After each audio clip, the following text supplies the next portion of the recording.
एसीको प्रिपरेसनमा व्यस्त हुनुभएका सम्पूर्ण विद्यार्थीहरूलाई हाम्रो यस च्यानलमा हार्दिक स्वागत तथा अभिवादन व्यक्त गर्न चाहन्छु। सोशल स्टडिजका विभिन्न युनिटहरू रिभाइज गर्ने क्रममा आज हामी युनिट 5 सिभिक कन्सियसनेसको रिभाइज गर्नका लागि रहेका छौँ। आउनुहोस् ढिलो नगरी सुरु गरौँ। युनिट 5 मा हामीले पढ्नुपर्ने लेसन्सहरू यहाँ 11 lessons are there. Legislature of Nepal, अब लेजिस्लेचरको हामी फर्मेसन फङ्सन्सहरू, executive of Nepal, judiciary of Nepal पढ्नु पर्यो, constitutional organs, then other constitutional commissions also, similarly political parties र election process, roles of citizen in election along with human rights, women rights, and at last the last lesson is identity of citizen and citizenship. Altogether 2 questions are asked here to one short question. Okay, short question is asked, short 1 into 4 is equal to 4, and one long question is asked. Long question is creative question is asked from this category. And this let's start. अब हामी start गरौँ। अब सुरु गरौँ। यो particular topic भित्र पनि हामी के कुराहरू चाहिँ पढ्नुपर्छ, एससी प्रिपरेसन गर्दै गर्दा के कुराहरू प्रिपेयर गर्नुपर्छ भन्ने बारेमा, अनि त्यसपछि मसँग भएका केही क्वेसन आन्सरहरू पनि म यहाँ देखाउने छु र हामी अर्को लेसनमा प्रवेश गर्नेछौँ। लेजिस्लेचर अफ नेपालमा we should know the federal legislature, provincial legislature and local legislature. अब यिनीहरूको फर्मेसन र फङ्सन्स नै थाहा हुनु पर्यो। Similarly, roles played by them, expectation of the people, that means federal legislature ले कस्तो रोल खेलिरहेको छ त्यो चाहिँ to strengthen democracy, okay, for rights and freedom of the people, यो कुराहरूमा अनि यो फेडरलको पनि प्रोभिन्सियलको पनि लोकलको पनि यो बारेमा पढ्नु पर्यो। सिमिलरली लास्ट टाइम 2074 को इलेक्सन पछाडि नयाँ जुन लेजिस्लेचर फर्म भयो, द्याट मिन्स अब न्यू कन्स्टिट्युसन इम्प्लिमेन्ट भइसकेपछि भएको फर्स्ट लेजिस्लेचरले गरेका काम कारबाहीको बारेमा पनि हामी इभ्यालुएसन गर्नेछौँ। Roles of opposition parties and ruling parties in legislature भनेको छ in democracy the party which gets the majority forms the government and rules the country, whereas the party getting minority remains in opposition, okay, त्यो रोलको बारेमा। Similarly executive in Nepal, that means government council of minister, त्यसको formation कसरी हुन्छ, त्यसको function के हुन्छ, त्यो त जनरली बुक्समा भएको कुराहरू भयो भने roles of executive at present, अहिलेको कन्टेक्समा एक्जिक्युटिभको रोल के छ यो बारेमा। सिमिलरली अहिले चलिरहेको एउटा विषय छ जो चाहिँ issue of directly elected president or prime minister or this system, यो पार्लियामेन्ट्री सिस्टमै ठिक छ कि अथवा directly elected president prime minister हुनुपर्छ भन्ने बारेमा त्यसको पोजिटिभ र नेगेटिभ एस्पेक्ट्स और मेरिट्स र डिमेरिट्सहरूमा नि will be discussing about that, causes of political instability and the ways to maintain stability in the country, that is another very important topic that can be asked in exam. अब यो अहिले political instability भइरहेको छ अहिलेसम्म पनि, यो even after the promulgation of the new constitution अहिले पनि पोलिटिकल इन्स्टेबिलिटी छ। त्यो कुराहरू जुडिसियरीको बारेमा पनि हामी यी कुराहरू पढ्नुपर्ने हुन्छ। यो सबैतिर अहिले एक्सप्लेन गर्नतिर नलागौँ। Let's go to the next slide. Similarly constitutional organs of Nepal भनेको छ, तिनीहरूको फर्मेसन, मेन त इम्पोर्टेन्स, फर्मेसन भनेको त स्ट्रेट फरवर्ड कुराहरू भयो, how they are appointed and we appoints them भन्ने कुरा भयो। On the recommendation of the constitutional council the president appoints the chairperson or chief commissioner, other commissioners, or the members of the constitutional organs भइहाल्यो। यो चाहिँ simple कुराहरू भयो। Their qualification it is mentioned in the book. Rather, we need to talk about the importance of such constitutional organs in democratic countries. उनीहरूको role के हुन्छ भन्ने बारेमा हामी त्यो डिस्कस गर्नुपर्छ। Some other constitutional commissions are there, केही अब हाम्रो नयाँ कन्स्टिट्युसनमा केही नयाँ कन्स्टिट्युसनल कमिसन्सहरू इस्टाब्लिस गरेको छ। त्यो कमिसन्सहरू जस्तो चाहिँ दलित कमिसन भयो, मुस्लिम कमिसन भयो, अनि जनजाति आयोगहरू, यिनीहरू इस्टाब्लिस गरेको छ। यिनीहरूको रिलेभेन्स अहिले यिनीहरू किन इम्पोर्टेन्ट भयो, किन इस्टाब्लिस गर्नु पर्यो र त्यो तिनीहरूले खेलिरहेको रोल्सहरू के हो त्यसको बारेमा पनि we need to discuss about it. Election process in Nepal, अब यहाँ चाहिँ अलि धेरैवटा टपिकहरू छ। हामी जतिसम्म अहिलेसम्म भएसम्म चाहिँ नेक्स्ट स्लाइड्समा चाहिँ will be talking about that topics. अब कति भइन्छ यहाँ धेरै कुराहरू, जस्तो इलेक्सन प्रोसेस हाम्रो after the proclamation of election date, then election process begins and it is concluded after the okay result is published result publish भएर अझ उनीहरूलाई चाहिँ सर्टिफिकेट दिइसकेपछि इलेक्सन कमिसनले त्यो चाहिँ एन्ड हुन्छ त्योसम्म प्रोसेस के हुन्छ that we need to know हामीले लास्ट टाइममा वैशाख र मङ्सिरमा पनि इलेक्सन्स वेयर हेल्ड इन 2079 अब त्यसले गर्दा पनि यो इलेक्सनको बारेमा नि कुनै न कुनै क्वेसन रिलेटेड हुनसक्छ next one election code of conduct that is very important why election code of conduct is needed for free and fair election होइन फ्री फेयर एन्ड क्रेडिबल इलेक्सनको लागि किन आवश्यक छ त्यो किन इस्यु गर्नु परेको र इलेक्सन कोड अफ कन्डक्ट भनेकै के हो त्यहाँ चाहिँ what type of provisions are mention there and who are the stakeholders कसले फलो गर्नुपर्छ इलेक्सन कोड अफ कन्डक्ट यी कुराहरूको बारेमा नि हामी डिस्कस गर्नुपर्छ इलेक्सन मेनिफेस्टो हुनुहुन्छ a document which is prepared by the political parties okay before the election generally they mention their political ideology and the program of action what they will be doing okay if they are elected in election so they are a kind of commitment अहिले nowadays चाहिँ political partyहरूले instead of writing election manifesto they write their commitment vada उनीहरूले commitment प्रतिबद्धता पत्र भनेर लेख्छन् instead of election manifesto घोषणा पत्रको सट्टामा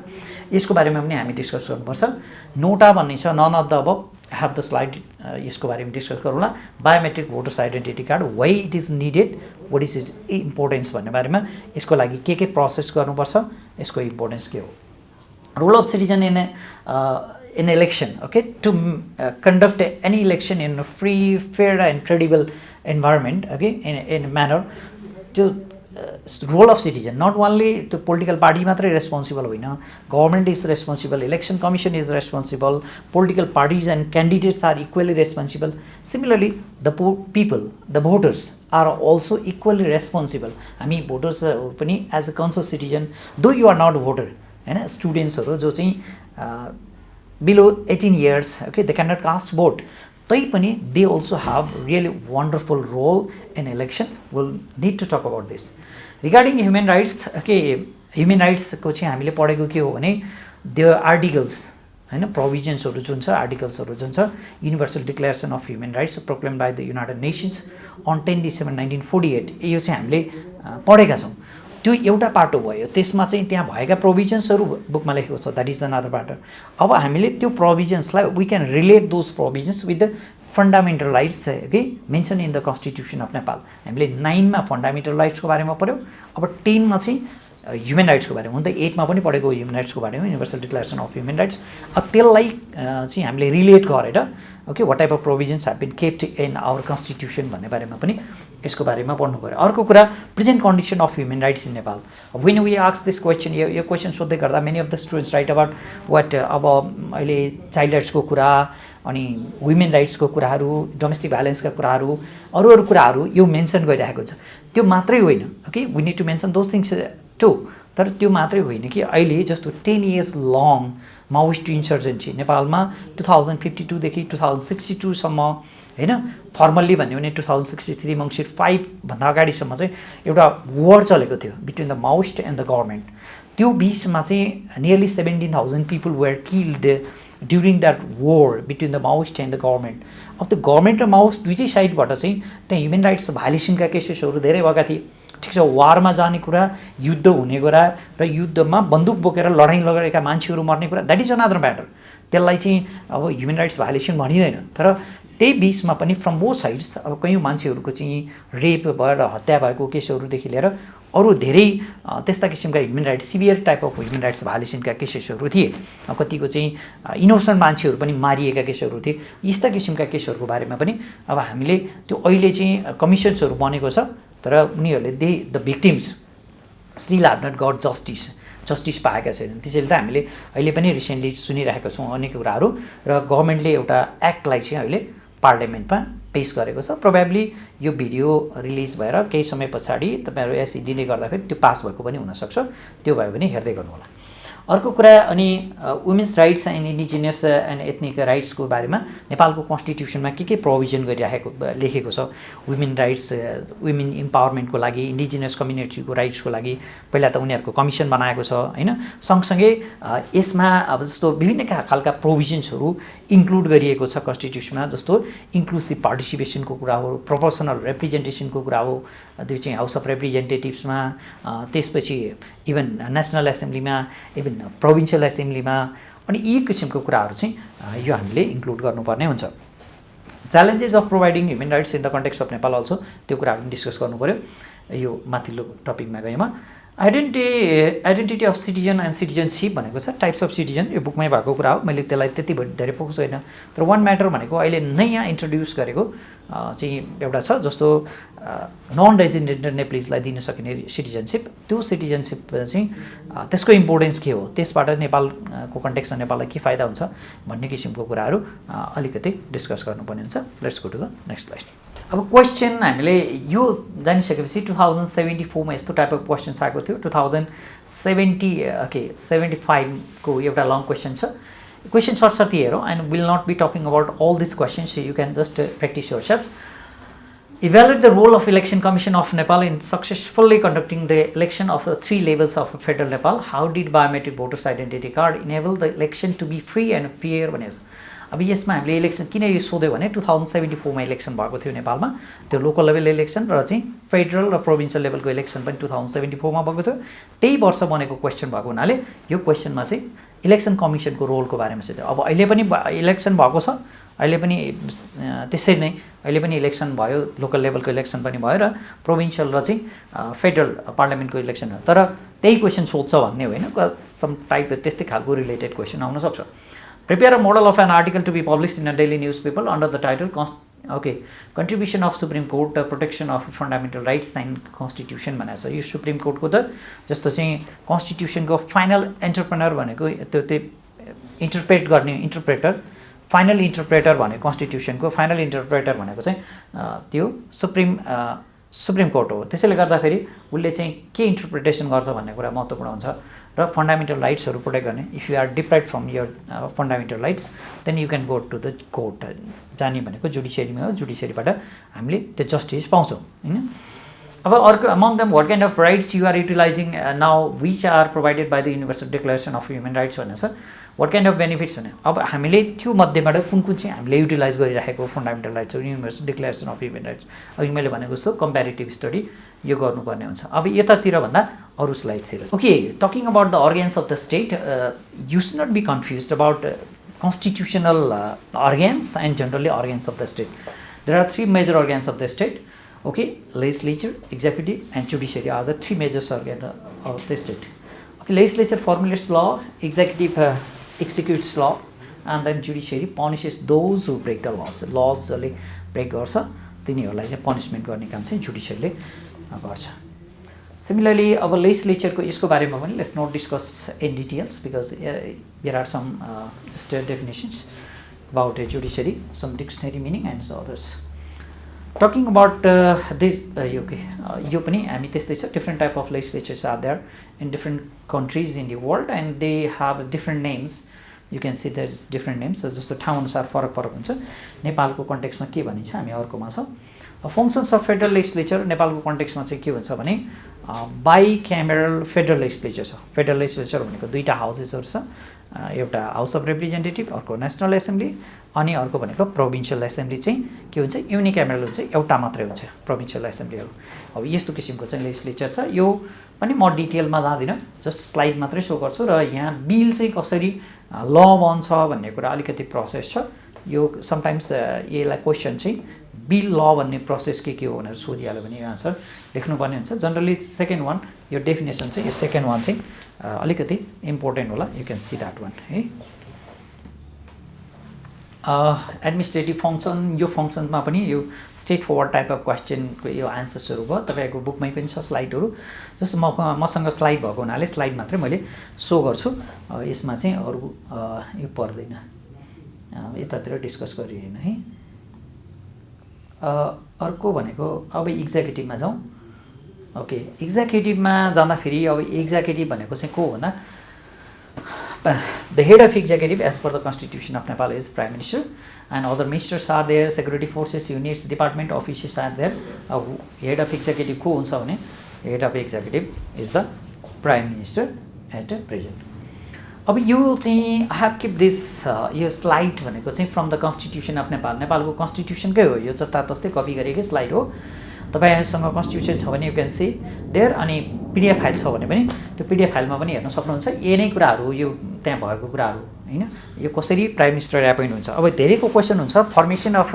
एक्जिक्युटिभ अलिकति बुझाउनु पर्यो भन्ने हुन्छ अब यसमा जति बुझायो कम्तिमा एक पिरियड भरिमा पुरै यो फर्मेसन बुझाउँदा पनि अलिकति टाइम नपाउने हुन्छ जनरली हामीले के सम्झिनु पर्छ भने the parliamentary party leader of the political party which gets the majority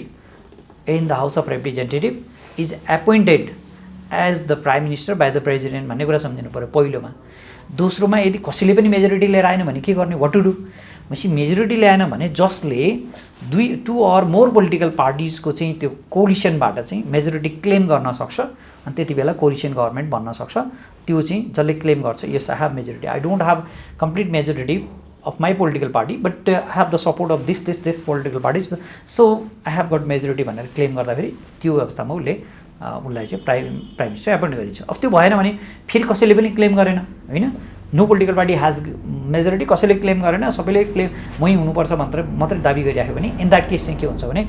त्यस्तो अवस्थामा चाहिँ त्यो पोलिटिकल पार्टी अब जुन चाहिँ सबभन्दा धेरै हाईएस्ट नम्बर अफ सिट्स भएको political party largest political party अहिलेको कुरा गर्ने हो भने नेपालको अहिलेको federal legislature house of representative कुरा गर्ने नेपाली कांग्रेस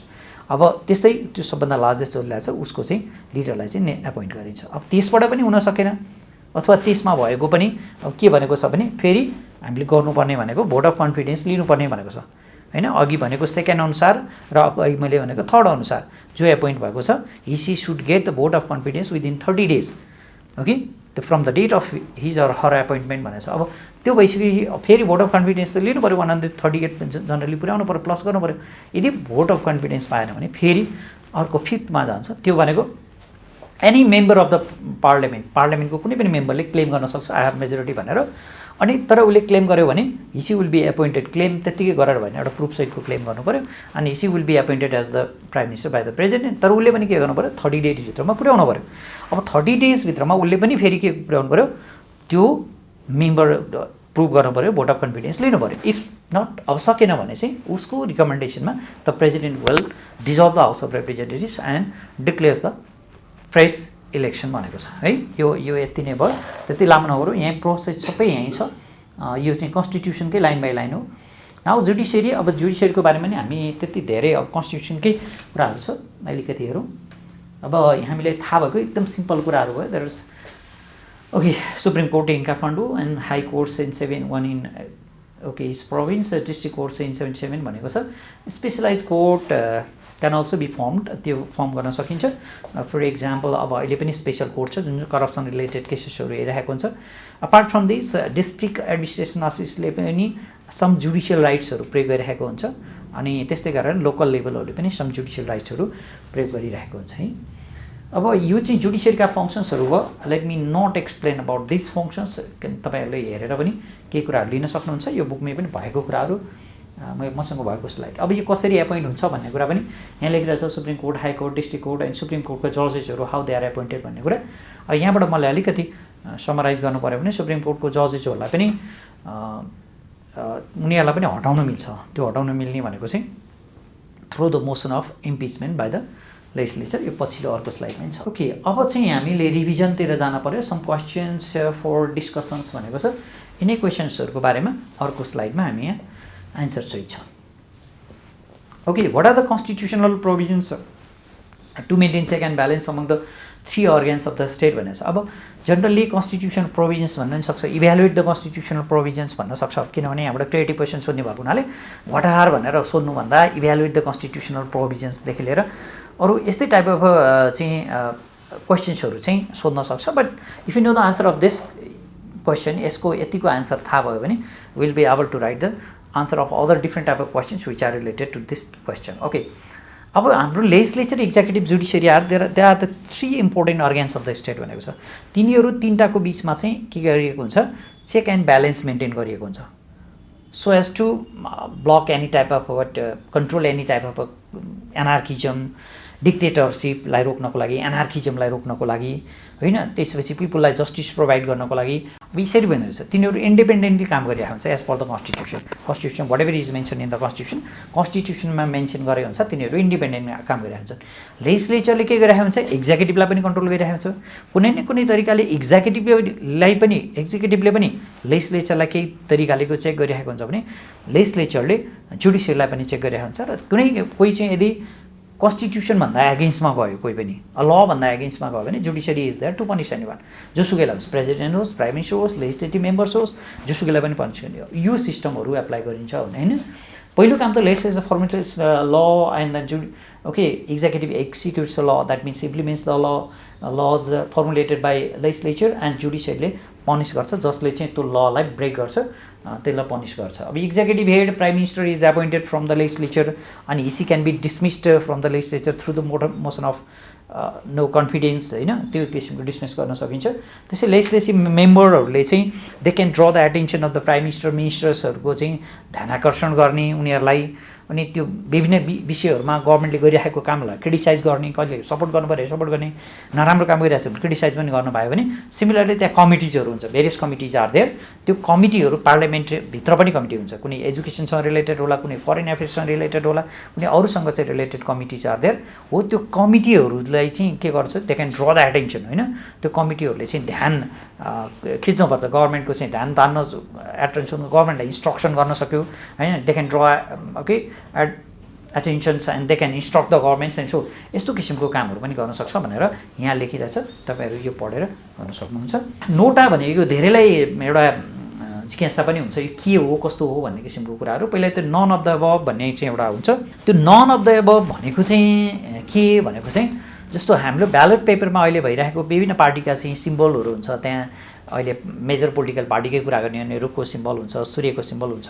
त्यस्तै गरेर हस्यातौडाको सिम्बल होला अनि त्यस्तै गरेर अरू जुन हलुदेखि लिएर अरू अब घन्टी अहिले नयाँ पोलिटिकल पार्टीहरूको यिनीहरूको यस्तो यस्तो सिम्बलहरू हुन्छ होइन त्यो सिम्बल्सहरूमा चाहिँ अब के भयो one more symbol is added there एउटा more column is there more कलममा चाहिँ के हुन्छ न I reject all of the अब क्यान्डिडेट्स भन्न पायो उसले माथिका कुनै पनि चाहिँ क्यान्डिडेट्सहरू म चाहिँ सपोर्ट छैन म सबै चाहिँ रिजेक्ट गर्छु भनेर उसले त्यो भोट हाल्न पाए त्यो किसिमको सिस्टम चाहिँ in some of the countries it has been applied केही कन्ट्रीहरूमा एप्लाई पनि भएको छ र नेपालको पनि supreme court has already order the government to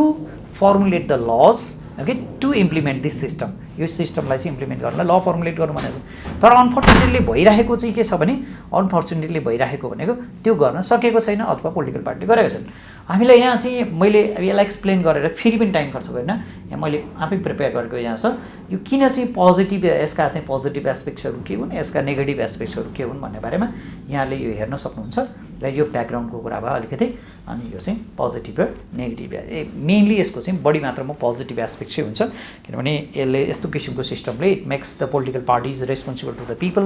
and अब जसलाई पनि छ नि अहिले त जस्तो किसिमको जोसँग पैसा छ उसलाई चाहिँ क्यान्डिडेट बनाइदिइहाल्ने अब त्यो पोसिबिलिटी रहँदैन यदि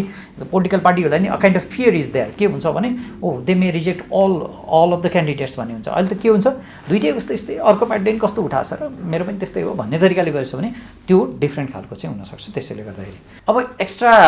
क्वेसन छ अनदर वान यो पनि मैले त्यति धेरै चाहिँ एक्सप्लेन गर्दिनँ तर तपाईँहरूले स्लाइड चाहिँ हेर्न सक्नुहुन्छ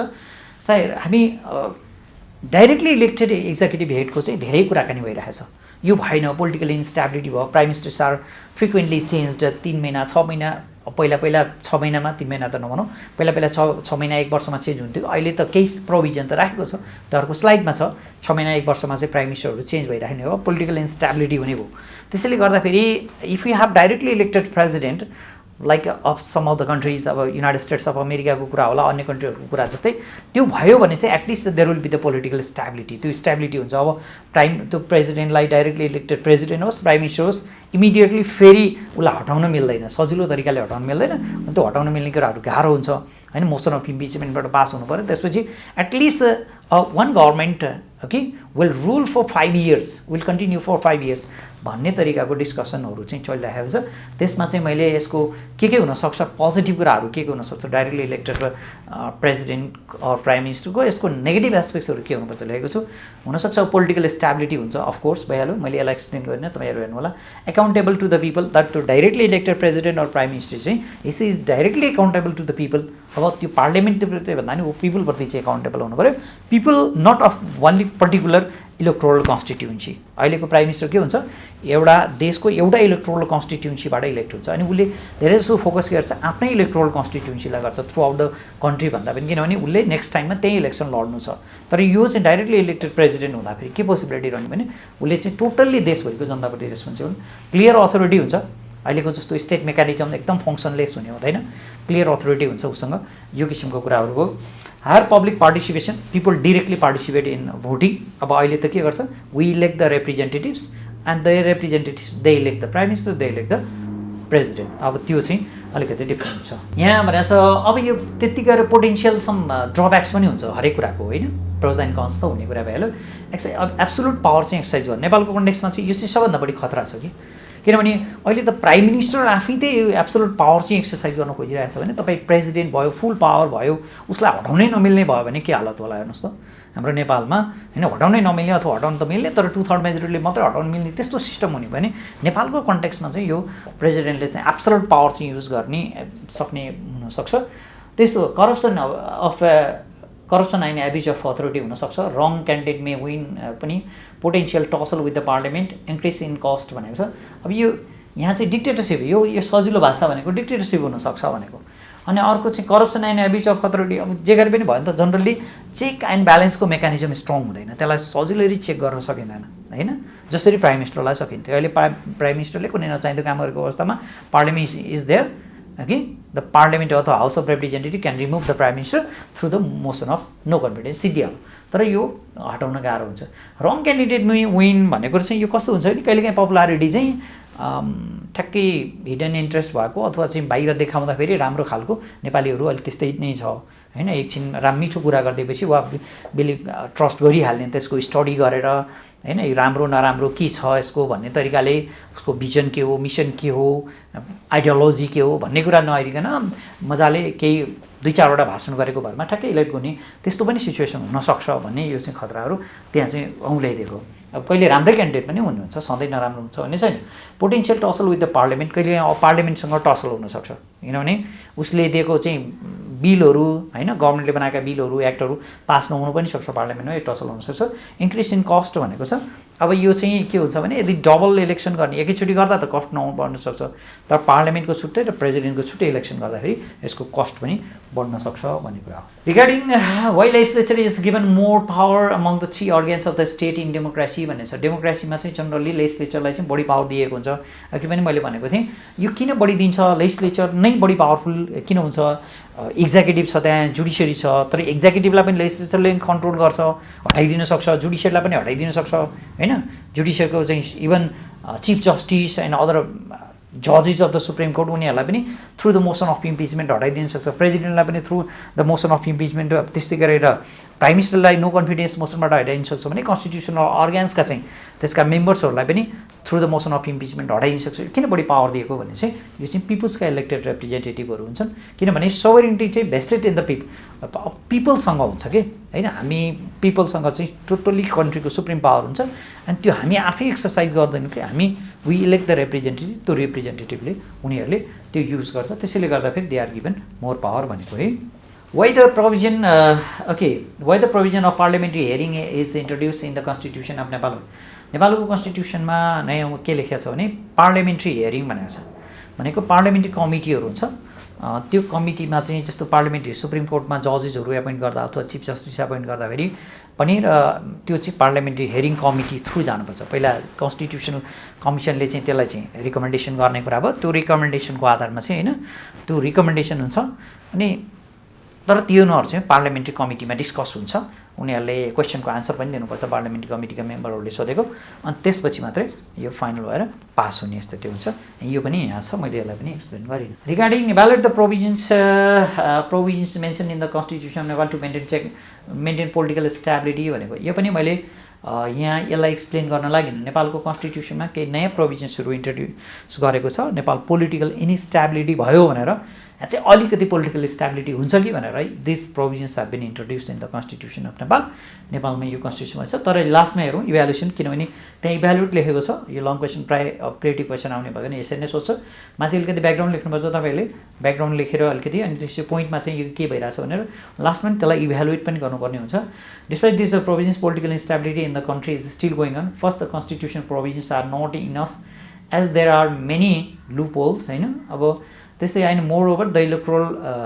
system of Nepal has been applied and is likely to create instability as there is a rare chance of single political party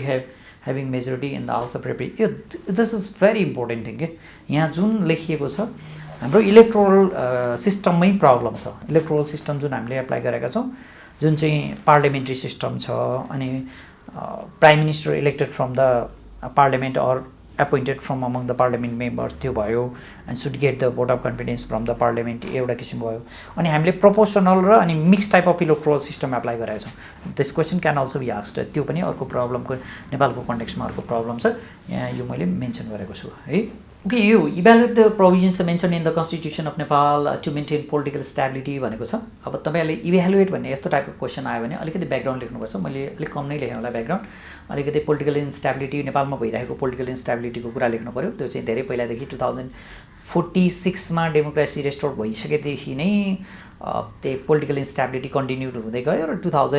2062मा second mass movement पछाडि पनि त्यो पोलिटिकल इन्स्टेबिलिटी जारी रहेर नेपालमा 2072मा नयाँ कन्स्टिट्युसन इम्प्लिमेन्ट भइसकेपछि चाहिँ यो पोलिटिकल इन्स्टेबिलिटीलाई कन्ट्रोल गर्नलाई केही मेकानिजमहरू, केही प्रोभिजनहरू राखिएको छ भनेर लेख्नु माथि, अनि यो प्रोभिजनहरू मेन्सन गरिएको छ भनेर लेख्नु होला। र त लास्टको चाहिँ यो इभ्यालुएसन चाहिँ अलिकति इम्पोर्टेन्ट छ। Despite all this provisions of political instability in the country is still going on. First, the constitutional provisions are not enough as there are many loopholes, and moreover, the electoral system that has been applied in Nepal is likely to create instability as there is rare chance of a single political party having majority in the House of Representatives. यो electoral सिस्टमबाट चाहिँ generally majority आउने सम्भावना कुनै पनि political पार्टीको छैन। तपाईँहरूले हामीले देखिहाल्यौँ अहिलेको इलेक्सन, यो लास्ट टाइमको इलेक्सनमा पनि कुनै पनि पोलिटिकल पार्टीको मेजोरिटी थिएन। त्यसै द गभर्मेन्ट पहिला त दुईवटा मात्रै भयो, केपी ओली गभर्मेन्ट भयो, त्यसपछि डिजल्भ भएर फेरि शेरबहादुर पनि चाहिँ प्राइम मिनिस्टरमा एपोइन्ट पनि हो भने अहिले पनि के छ, अहिले कुनै पनि पोलिटिकल पार्टीको मेजोरिटी छैन। अब त्यहाँ देयर इज हङ पार्लियामेन्ट कि डिफ्रेन्ट पोलिटिकल पार्टिजहरू छन्, र अहिले Pushpa Kamal Dahal Prachanda third largest political party of the house of representative has been appointed as the prime minister. हो यस्तो किसिमको चाहिँ यो समस्याहरू चाहिँ अहिले पनि जारी छ। यो मेन कारणहरू चाहिँ यो हो भनेर इभ्यालुएसन लेख्नु होला। Okay, constitution amendment process in Nepal, यो जनरलले अब सोधिहाल्यो भने भनेर मैले अलिकति यो तयार गरेको छु। नेपालमा कन्स्टिट्युसन कसरी एमेन्ड गर्न सकिन्छ, अब बुकमा अद्धतिर लेखिरहेको कतिको जुन सजिलो हुन्छ तपाईँहरूले त्यही पढ्दाखेरि भयो। Constitution can be amended by 2/3 majority. 2/3 मेजोरिटीले constitution majority of the parliament त्यो कन्स्टिट्युसन एमेन्ड गर्न त सकिन्छ, तर त्यो एमेन्ड गर्ने कुरामा यी प्रोसेसहरू फलो गर्नुपर्छ र कन्स्टिट्युसन एमेन्ड गर्न सकिन्छ। ल मेकिङ प्रोसेस इन नेपाल, ल मेकिङ फेडरल पार्लियामेन्टको जनरली यस्तै खालको प्रोसेसहरू चाहिँ अप्नाइन्छ प्रोभिन्सियल एसेम्ब्ली, तर फेडरल पार्लियामेन्टको जस्तो एउटा हाउसबाट अर्को हाउसमा ट्रान्सफर हुनु पर्दैन। एउटै हाउस भएको हुनाले त्यहाँ सजिलो हुन्छ भने यो चाहिँ एउटा हाउसबाट अर्को हाउस, अनि फेरि त्यो हाउसबाट फर्काउने, अनि फेरि त्यही जुन हाउसमा इन्ट्रोड्युस भयो त्यही हाउसमा फर्किन्छ। हाउस भनेको जस्तो हाउस अफ रिप्रेजेन्टेटिभ र नेसनल एसेम्ब्ली भयो, अनि त्यसपछि त्यो हाउसको चाहिँ चेयरपर्सन अथवा चाहिँ चेयरपर्सन र स्पिकर, अब हाउस अफ रिप्रेजेन्टेटिभ भयो स्पिकर, अर्को भयो चेयरपर्सन, अनि उसले भेरिफाई गरिसकेपछि अनि त्यो चाहिँ प्रेसिडेन्ट कहाँ जान्छ भन्ने किसिमको हो। यो लङ प्रोसेस हुन्छ, यहाँ सर्टकट गरेर चाहिँ if you want to get the details about this one you can check the constitution of Nepal. अनि अर्को छ जनरल इलेक्सन प्रोसेस। यसमा पनि I'm not going to explain each and everything, किनभने यो स्लाइडमै भएको कुरालाई धेरै एक्सप्लेन पनि गर्नु परेन। यो जनरल इलेक्सन प्रोसेस चाहिँ कहाँबाट सुरु हुन्छ भने out of the date proclaim भएपछि, होइन, गभर्मेन्टले डेटलाई फिक्स गरेपछि ल यो दिन इलेक्सन हुने भनिसकेपछि जनरली अनि इलेक्सन प्रोसेस बिगिन्स हुन्छ। इलेक्सन प्रोसेस सुरु हुन्छ। Name registration of voters list, voter यो चाहिँ अगाडि यो चाहिँ कन्टिन्युस प्रोसेस हो। यो चाहिँ इलेक्सन डेट डिक्लेयर हुनुभन्दा अगाडि हुने प्रोसेस हो। कहिलेकाहीँ इलेक्सन डेट डिक्लेयर भइसकेपछि नै इलेक्सन कमिसनले केही समय छुट दिन्छ, तर तपाईँ के हो भने if you have the citizenship card, when you get the citizenship card पाइसकेपछि you can go to the election office and register your name for the voters identity card. त्यो भोटर्स आइडेन्टिटी कार्डलाई को लागि हैन बायोमेट्रिक भोटर्स लिस्टको लागि नाम registration गर्न सक्नुहुन्छ। You get the identity card, voters identity card पाए पनि के हुन्छ, until you are 18 you cannot vote, तर पाउन चाहिँ पाइन्छ। अनि 18 इयर्स भइसकेपछि भोट हाल्न पाइन्छ। त्यसैले यो रजिस्ट्रेसन प्रोसेस कन्टिन्यू हुने भयो। डेट डिक्लेरेसन हुन्छ, proclamation of date by the government as per the constitution. Registration त्यस डेट डिक्लेयर हुन साथै के गर्छ, election commission publishes one election schedule, election schedule publish गर्छ। त्यो स्केड्युलको आधारमा पहिला के भोट त्यो रजिस्ट्रेसन गर्न पऱ्यो पोलिटिकल पार्टीहरूले। अनि त्यसै गरेर अब के गर्नु पऱ्यो भने भोटर्स यो close list for the proportional representation electoral सिस्टमको लागि त्यो क्लोज लिस्ट बुझाउनुपर्छ। यसलाई यहाँ मैले लेखेको छु, यसलाई किन क्लोज लिस्ट भनियो भनेर पनि। त्यसै candidacy nomination for the first past the post भने मैले अघि भनेको थिएँ, एउटा के बनाउँछ भने एउटा स्केड्युल बनाउँछ इलेक्सन कमिसनले, त्यो पब्लिस गर्छ। त्यो पब्लिस गरे अनुसार कुन डेटमा यो गर्ने हो, कुन डेटमा यो सबमिसन गर्ने, कुन डेटमा क्यान्डिडेसी नोमिनेसन गर्ने भन्छ। त्यो डेट्समा चाहिँ गएर पोलिटिकल पार्टी र उनीहरूका जस्तो क्यान्डिडेट्सहरू गएर रजिस्टर गर्छन्। Independent candidate 2 providing election symbol. अब यो बिचमा पनि केही प्रोसेसहरू हुन्छ, यसलाई सर्टकट बनाइएको मात्रै हो। त्यो भनेको चाहिँ बिचमा के प्रोसेस हुन्छ भने त्यसपछि भेरिफाई गर्ने, दाबी विरोध भन्ने हुन्छ, क्लेम एन्ड अपोज भन्ने हुन्छ। अनि त्यसपछि त्यसलाई भेरिफाई गरेर फाइनल नेम लिस्टहरू पब्लिस गरेसँगै इलेक्सन कमिसनले चाहिँ इलेक्सन सिम्बल दिन्छ। अब डेभलप कन्ट्रीतिर चाहिँ के हुन्छ भने दे युज नेम्स चाहिँ युज गर्छन् भने हामी नेपालमा चाहिँ इलेक्सन सिम्बल युज हुन्छ। त्यसको मेन कारण भनेको नियरली अहिले अब लेटेस्ट डेटाहरू आइसकेको छैन, अब 30-35% पिपल आर स्टिल इलिटरेट भन्ने कुरा हो। त्यसले गर्दाखेरि अब त्यो इलेक्सन मान्छेको नाम त्यो पहिलाको त सम्झिन पनि धेरै गाह्रो होला, धेरै होला। अनि त्यसपछि यो इलेक्सन सिम्बल भयो भने चाहिँ उनीहरू त सिम्बल सम्झिराख्ने हुनाले इलेक्सन सिम्बल दिएको। अब त्यसमा नेगेटिभ कुराहरू पनि छँदैछ। इलेक्सन सिम्बल दिनाले के हुन्छ भने 2007 देखि नै एउटा पार्टीको क्यान्डिडेट भयो, 2015 को फर्स्ट जनरल इलेक्सन बेला जुन पार्टीमा भएको थियो होला, अब त्यसपछि 2046 को इलेक्सनमा, अनि पछि जुन इलेक्सनमा जुन पार्टीको हो त्यही इलेक्सन सिम्बल नै लिएर बस्ने पनि, सिम्बललाई भोट हाल्ने पनि हाम्रो धेरै सङ्ख्या छ। यसको नेगेटिभ त छँदैछ, तै पनि पोजिटिभ भनेको चाहिँ अब मान्छेहरू इलिटरेट भएको हुनाले election symbol. Information of election code of conduct, यो अर्को स्लाइडमा छ डिटेलमा। इलेक्सन क्याम्पेन चलाउँछ पोलिटिकल पार्टिजले चाहिँ, इलेक्सन कमिसनले तोकेको डेटभित्रमा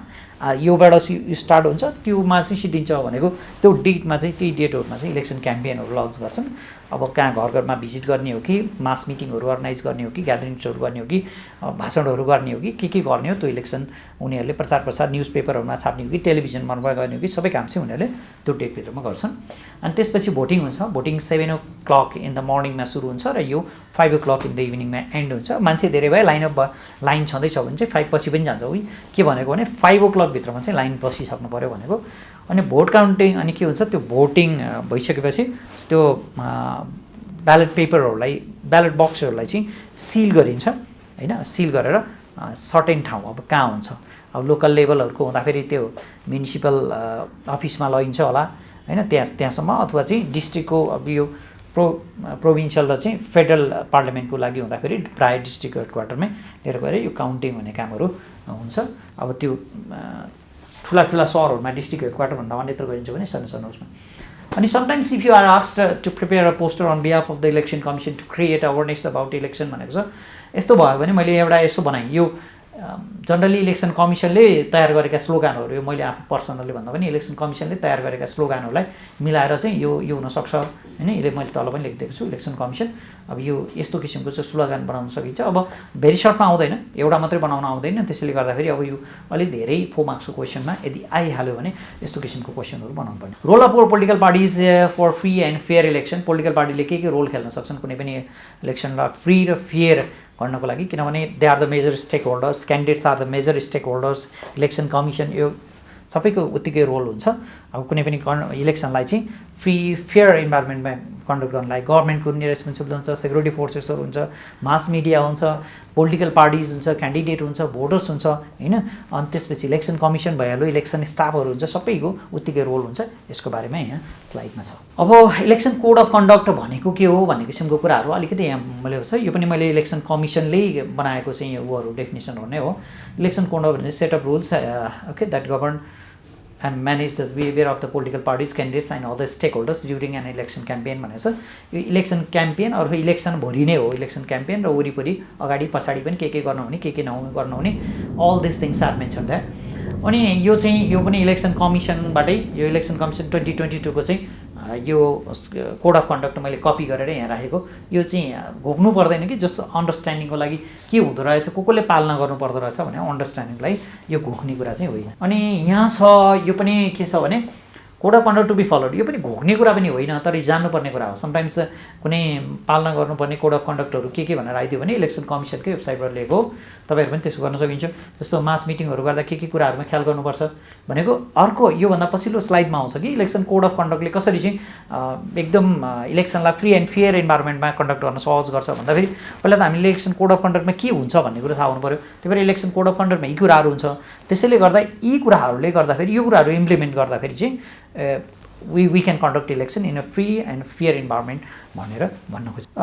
यहाँ छ importance of election code of conduct, त्यहाँ पनि इलेक्सन कोड अफ कन्डक्ट त्यो अगाडिकै हो, यो कपी गरेर राखेको यो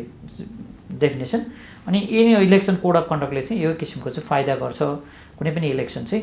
एकदम फ्री एन्ड फेयर इन्भाइरोमेन्टमा कन्डक्ट गर्नलाई यो कुराहरू गर्छ भनेर मैले लेखेँ है। कोड अफ कन्डक्टले चाहिँ to conduct the election in a free and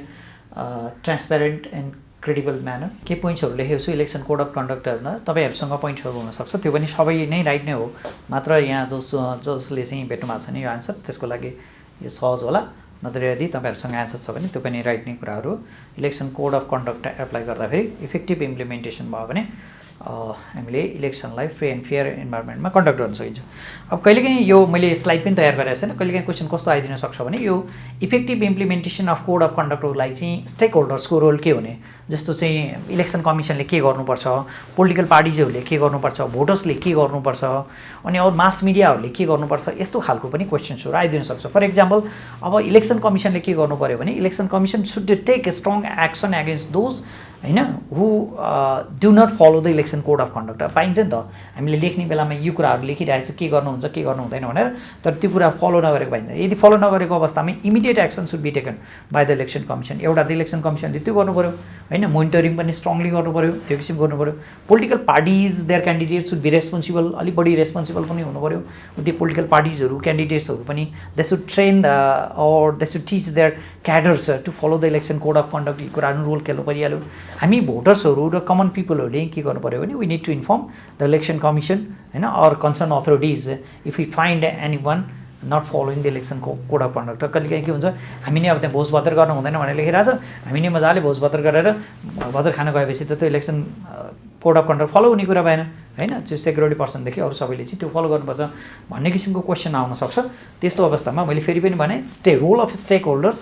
okay to implement the code of conduct होइन इफेक्टिभली भनेर क्वेसन आउन सक्छ। त्योको बारेमा यहाँहरूले अब सबै स्टेक होल्डर भनेको पहिला गभर्मेन्टको लेख्नुहोस्, पहिला इलेक्सन कमिसन लेख्नुहोस् अरे, अनि गभर्मेन्टको लेख्नुहोस्, अनि त्यसपछि मास मिडियाहरूले के गर्नुपर्छ उनीहरूले पनि बायस नभइकन न्युजहरू दिनुपर्छ, सबैले इक्वल प्रायोरिटी दिनुपर्छ होइन। त्यो किसिमको अनेक र्युमरहरू छ भने त्यो र्युमरहरूलाई क्रस गर्नुपर्छ, हल्लाहरू हुन्छ नि अफवाहहरू। त्यसपछि भोटर्सहरू पनि बढी कन्सियस हुनुपर्छ। यदि कसैले चाहिँ election code of conduct follow नगरेको पायो भने भोटर्सहरूले इन्फर्म गर्नुपर्छ कन्सर्न अथोरिटीलाई, इलेक्सन कमिसनलाई सहयोग गर्नुपर्छ।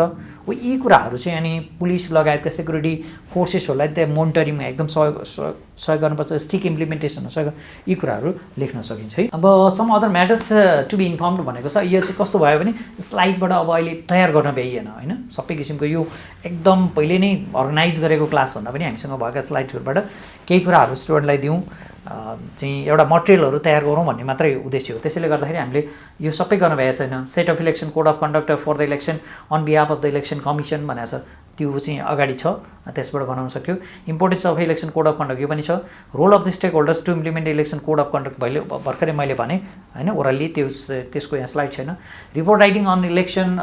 Report writing okay of the last election भनेको छ। यो क्वेसन अलिअलि सोध्न सकिने पोसिबिलिटी कहाँ रहन्छ भने 2079 को वैशाखमा भएको र अहिले फेरि पछि मङ्सिरमा भएको इलेक्सनको बारेमा you might have visited the polling centers during that election, either local level election or